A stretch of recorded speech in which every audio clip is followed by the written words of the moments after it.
I just kind of wanted to point that out to everybody that there is a clear distinction between 100% virtual and then blended students who are still coming onto campus.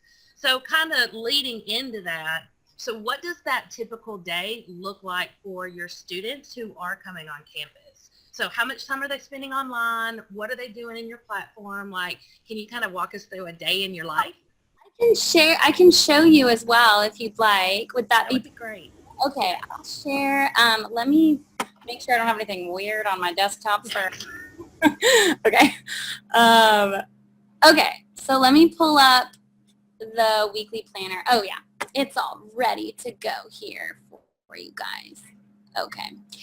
Um, so I personally wanted to carry the sort of strict structure I have in my classroom. I wanted to make sure that transferred immediately over if we go virtual.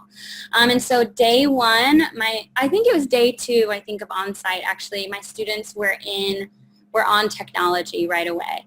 And I already sort of visualized what I wanted their day to look like. And exactly what I want them to do right when they get in the morning. And I did kind of structure it so that it was kind of like 21st century skills. And so we do have to use Google, the Google Classroom, because it's just for administration to post things on there.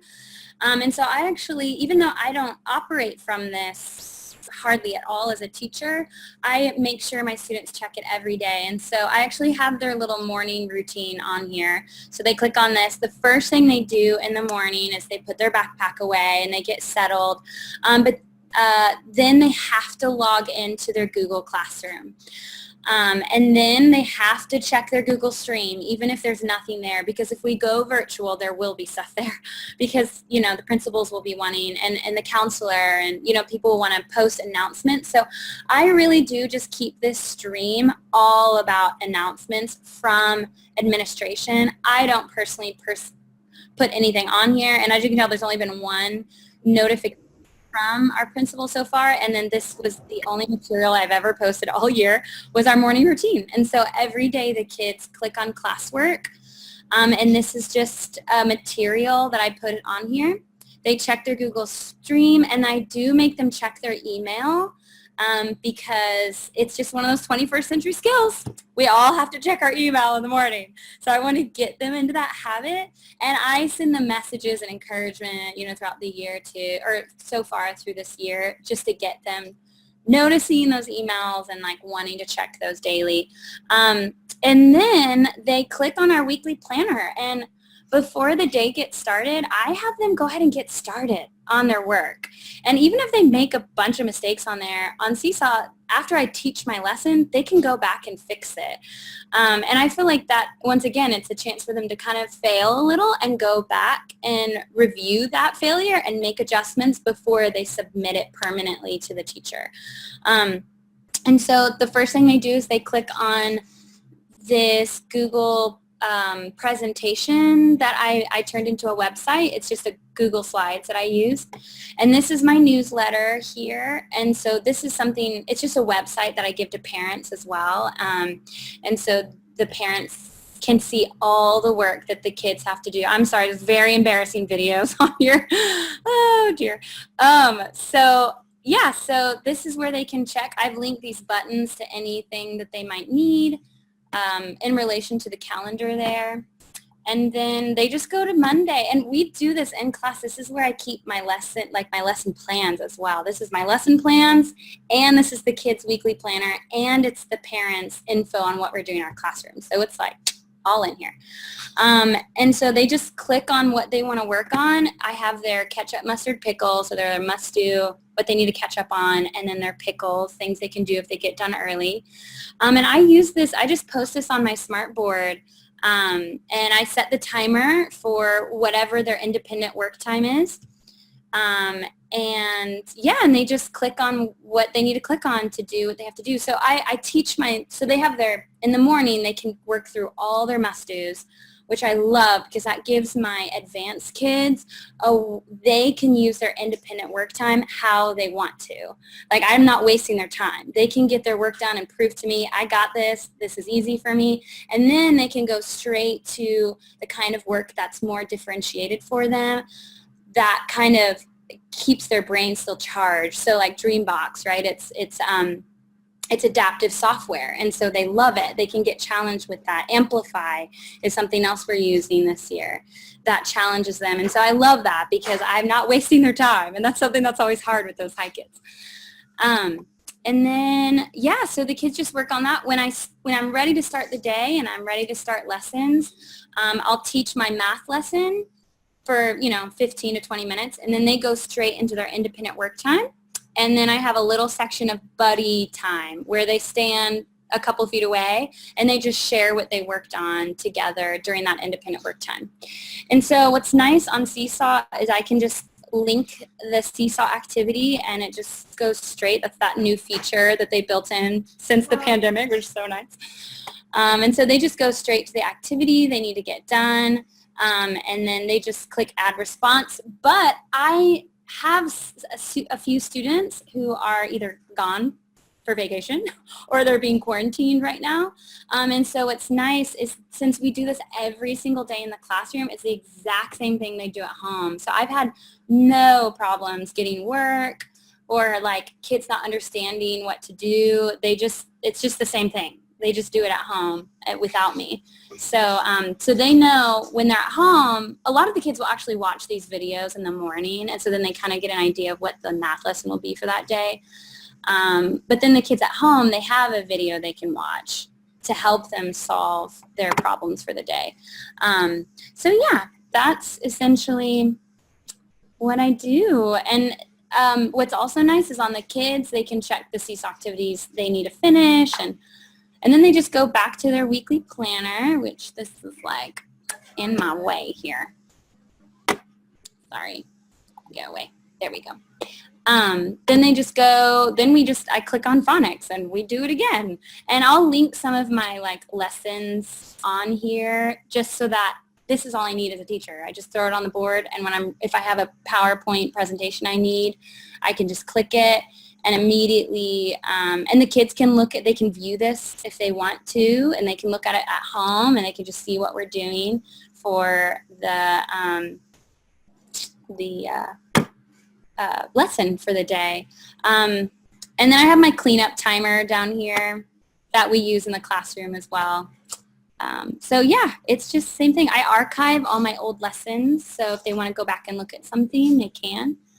And yeah, that's what we do. Those kids they just get it done. I do put like a morning video on the Monday page, and then I also put a link here to my Bitmoji class in case they want to, if they're done early with everything and they still want to challenge themselves, then my Bitmoji is full of some personalization as well. And the books, that's another thing, is like because of COVID, my read-alouds, they can't look through on their own independently. So I've just been putting my read-alouds of our personal narratives up here as well that we've been reading through so that they can read them on their own.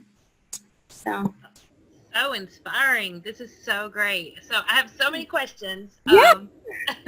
My first one is, how long did it take your students to get into this routine? Because I have a feeling now your students come in and they just go. They know what to do. So how long did it take you to get them into that routine? I was able to start pulling small groups the third week. So it took about 2 weeks. Yeah, I would say about 2 weeks. Okay. But it's all with accountability. Like, none of this works if you don't hold kids accountable. So they know if they don't get their work done, some students, they just need more time. And so I'm not a teacher that gives out homework unless they waste their time. And so if they've wasted their time that day and they didn't get their work done, I just email parents, and parents know how to access this, and they have to do it for homework that night. And if they still don't do it, then I just hold them accountable. So instead of doing any of the fun stuff, they have to get their work done first. And so I think at the beginning I work with a healthy population, if working with harder populations of students, you know, it takes a little bit longer sometimes. But with like a healthy population, I think we have like 30% free and reduced lunch. It took me 2 weeks. So before they got it, and they were like, I better get this done. You've been doing this a while, so try to think back with me. Okay. So would you say your teaching style has flipped from being in front of the kids and do this to more of facilitator, coach, and being kind of one-on-one more with your kids? Like, how has your role changed in the classroom? That's a great question. You know, there's that huge controversial debate, I feel like, between like direct teaching and like facilitated teaching. And I just feel like you need both. So I'm big into direct teaching. I feel like it's important to heavily model exactly what I want from my kids. So at the beginning of the year when I was teaching them this, I model what not to do. And so I show them, like, I pretend I'm a kid. I'll like put on a wig and talk in a funny voice, and I show them this is not okay, because they get like a clearer picture. And after you teach for a while, you kind of know what annoys you, you know? So I'll do little, you know, I'll like play around. I'll like flip the computer weird. I'll like press the keys a million times. I'll, you know, refuse to do my work. I'll pout, and they love it. They think it's so funny. But it's very intentional humor that ties to their long-term memory, that like signals you can't do that. This is not what students do. And then I go back and I change to a different wig and I show them how to do it correctly. And then I have kids do it, because if kids can see other kids doing it, they feel empowered. They're like, hey, that kid did it right, so I can do it. But I transfer that into just all my teaching. So even obviously with mathematics, there's so much uncovering, so it's a lot of facilitating and like discovery, but then there's some subject areas where it's very I do, we do, you do, and so you know, I there's times for both, for sure. Facilitating is my favorite. I love like deep, rich questions and conversations with kids and letting them sort of really drive the discovery, but there's times where it has to be very explicit. This is how you say A, you know? So yeah, so that's, I hope that, does that answer your question okay? Oh my gosh, that was like the best answer ever. And I love it, because I always try to explain that blended it's not all new, it's balanced. It's balanced learning. And that's what yes, your answer is just perfect to that. It's such a great balance of, don't throw everything out, do a little bit of this and a little bit of this. Yeah. See what works.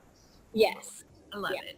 So I kind of wanted to, I've got another question that I want to ask, and Candace, this is going to kind of follow up with what you were asking, but I'm explaining to teachers and trying to help them see, like, using that real-time data. And so I know we can't spend a lot of time here, but you were talking about, like, okay, so if a student doesn't finish their work, how you have to assign them homework, or you have to do that. So how do you track that? How do you know what students have done and then they haven't done, and how do you use that real-time data to help define the pathway for each student in your class?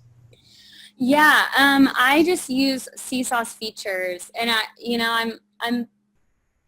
the students are not just on the computer all day. I want to make sure that's very clear. And I did a huge piece at the beginning of the year, those 2 weeks when I was teaching kids, like, you've got this machinery in front of you, and it can bring heaven into our world, or it can bring chaos. So you have to treat it well, like be the master. And so be the master of this machine. And so we went through all of Common Sense Media's lesson plans on how to use technology moderately.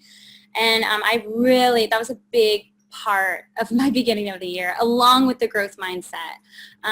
Really hit those two things hard. So, okay, tell me your question again so I make sure to answer. How do you track students' work? And I think you answered it using Seesaw, but it's using digital tools. Yeah. I do, but I have them turn in assignments that are written as well. Assignments, They have to take pictures of work that they're touching with their hands. But yeah, I just check and see, like, some of these kids that haven't turned this in, is because they're doing it right now. This is like what's due today. And then, yeah, I just check and see who got it turned in, who didn't. And I will comment so I have a grading scale of a 1, 2, 3, or 4 in the classroom, and that's another thing on the first 2 weeks is we look through lots of examples of this is what a 1 looks like, this is what a 2 looks like, this is what a 3 looks like, this is what a 4 looks like for reading and math and writing. And so the kids know the power of what a 1 means. They know the power of what a 4 means. And so I say, 1 or 2, I will send that work back to you, either because you just didn't get it or it was sloppy. And we don't do sloppy work in this classroom. And then a 3 is grade level. It's like, hey, you got it. That's great. Let's move on. You're ready for something harder. A 4 means yes, like you may be ready for 3rd grade stuff. And so the kids are always wanting to get a 4 because they want to be ready. They like want to be a 3rd grader. They're like, I want to be a 3rd grader. And so I will comment. I don't comment on all of their work. That would kill me because there's so many seesaw activities they turn in. So just the ones that are concerning to me, I'll look through, and then I'll pull a small group from those. And then the work that's like astounded me, I make sure, out of respect for my students and the hard work they do, I make sure to tell them this is a 4. Like, congratulations, thank you, keep it up. So that's kind of how I use their data to sort of pull my small groups and lead their instruction. I love it, and I love the target and the structure you have, because I think that's one thing teachers are struggling with right now about, the real-time data is powerful, but we still have this mindset of we have to go home and do our grading that night. But with what you're talking about, 1, 2, 3, 4, and then just a visual cue of this is who's turned it in and who hasn't, I think those little shortcuts help you during class while they're doing the independent work to know where they are. And I think that's such a great model for teachers to use for these formative types of assessments and assignments.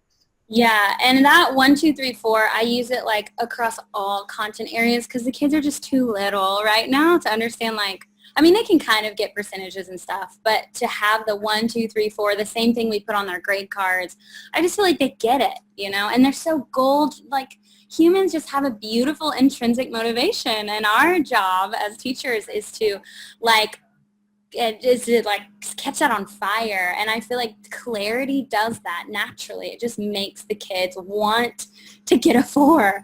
I didn't have to convince them. I have to be like, you want to get a 4? Like, they just do it. They're like, of course I want a 4. Of course I want to do excellent work, And so it just really made sense to them. And it's easy on me because it just, I don't have to, like, I can look at a piece of, all teachers can do that after you taught for a while. You can look at a piece of work and be like, that kid gets it, that kid doesn't, that kid gets it, that kid's like way out there, So it helps me simplify, but also simplifies for the kids as well. So, yeah. That's awesome. And I think that Candace was saying, what digital content has been most effective with your students. And we've talked about that, Seesaw being a really great one. I see you using Google Slides quite a bit, which is awesome. It's so easy. I always encourage teachers who are just starting to build that digital classroom. Google Slides is your go-to, like even after you master it, you're going to continue to use it. But I kind of want to follow up with a question Candace did ask, because I think this is kind of the right time for that. What signs, and so let me take a minute. Let me tie this back to your first philosophy that I just love about being okay with failure and learning what works for us and our students. So what signs are you looking for to determine if the tools you're using or the content you're using is effective? That's a great question. I would say it's the same thing when you're assessing a curriculum. You have to like kind of try it out and kind of feel it a bit. And then eventually once you've used it for like a couple months, you're like, okay, this is crap. This does not work. Versus like, this is so fun. I feel like after I've used it for a couple of months regularly, I can tell because I'm like, I love this as a teacher. If you're like passionate about it and you get excited and you feel like giddy joy in your belly, you're like, let's do this again. That's how I know it works. And I think to get there, you have to experience different ones. So I always push teachers starting out, like pick 3 tools. Don't do more than 3, but pick 3 because you need to be able to go, I love how this one works and I wish this one would do it. You're not going to have anything to compare it to if you don't have a variety. It's true. Yeah, I think, honestly, I don't use a whole lot of tech tools, which probably sounds really bad, but No. I have my favorites, and I was introduced to a couple during the pandemic that I really liked, but once again, it's just like, like what you said, it's trying it, just like with curriculum. We as teachers, we know what good curriculum does. It sparks joy in the teacher, and we see awesome work from the kids. We're like, wow, that phrase they just used during that flip grid, I would have never guessed that they would have come up with something so good. I'm going to use it again, So it's like a natural teacher feeling, that you get. So, yeah. I see a meme in our future here. All right, let me totally switch gears. So we've talked a lot about our teachers and our students. So now we have to talk about this new group that we are having to educate and train. So how are you working with your parents? How are you training your parents? How do you get them on board with blended learning and what you're doing? It's a great question. Parents are a bit trickier because I think when we go into teaching, as a teacher, we always assume that our students are the ones that we're serving, and that we hold accountable. But actually, we're leaders of a whole community. And so with parents, there's an accountability that you have to be bold as a teacher to ask from your parents. And right now, there's this common theme of a lot of pity that people are feeling for one another, where it's like, oh, it's really hard, and parents are working and they're doing their best, and and that happens with like impoverished kids as well. Like with kids in poverty, it's a common thing to be like, oh, poor child, that they're traveling from home to home and it's so sad, and so we should be more gentle with them. But that's actually not what's true. That's not showing kindness. Having high expectations and pushing people to be excellent is being kind to them.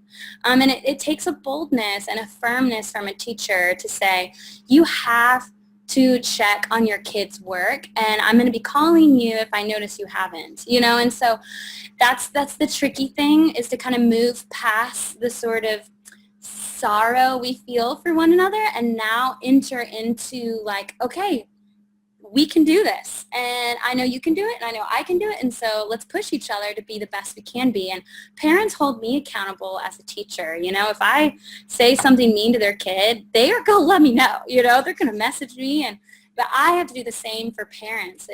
We are a team together fighting for this child. And so if I notice that parents, like I had a parent this year who didn't want to have email, and I said, no, I will personally help you set up email, but you have to have email in my classroom. And that's just the thing, is we have to be firm, because I love my parents the way I love my students, and I am kind of a leader role for all of them. And so I have to kind of step into that sort of semi-authority and be very firm about what I expect from my parents and my students. And so that was something. I have a few parents who are non-readers this year, and so I've been having to send. That's why a parent didn't want to do email, which makes sense. And a part of you is like, oh no, they don't know how to read, so I'll just send paper. But no, I can send emails. I got to find what's going to protect my joy as a teacher. And if I have to sit and make like a bunch of copies for this one parent, I've got to be like, no way. I got to get home. I got to eat food and pet my dog. I can't sit here all night making copies for one parent.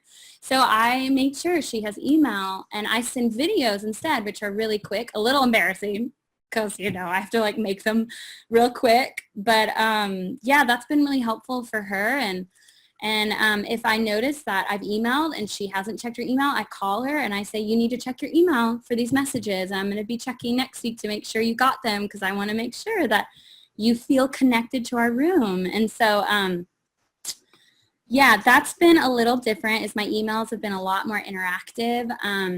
I tell parents like the same thing with my students. I don't repeat myself as a teacher. So you hear what I say and you hear it one time and then I don't repeat myself. So you got to listen because my words are precious.